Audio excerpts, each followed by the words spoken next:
All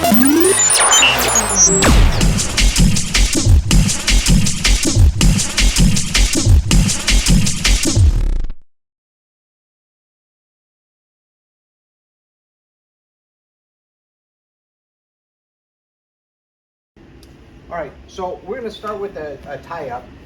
This is just a general wrestling position, okay?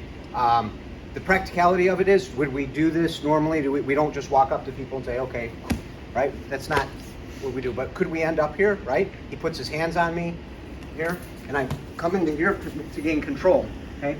So the position itself, the idea behind it is one hand behind the head, right, cupping the head, and I keep my elbow relatively vertical, okay? I want contact with his collarbone and the top of his chest because I have some one-handed control here. Now when he takes back of my head, then I'll control this arm as well, okay? So from here, our movement is front to back, side to side, or circular, right? So if he pushes into me, I can get my hips up underneath to drive that back.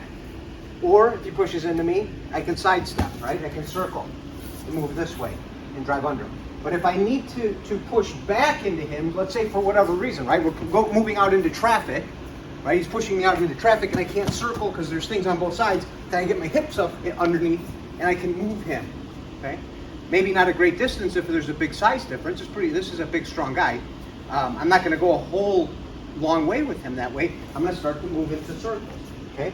So I don't crisscross my feet, okay? Because if I do that, I'm off balance, right? And he can attack that, he can exploit that. So the movement is in good base, right? And we're locked up. Good hand position. What I see a lot of times in the training failures is that when you first do this, you're tentative to it, right? So we kind of do this, right? We get our hands way out here. Neither of us has any kind of control, right? So when we move to a tie-up, we should both know the other person's there, right? It's locked up tight. Okay, it's in tight here. Hand on the back of the neck, vertical elbows. You can see where his arm is here. This prevents me from moving in on him, right? He's restricting a lot of my movement just with this. It may not look like a lot, but he does have a certain amount of control over where I can move based on that.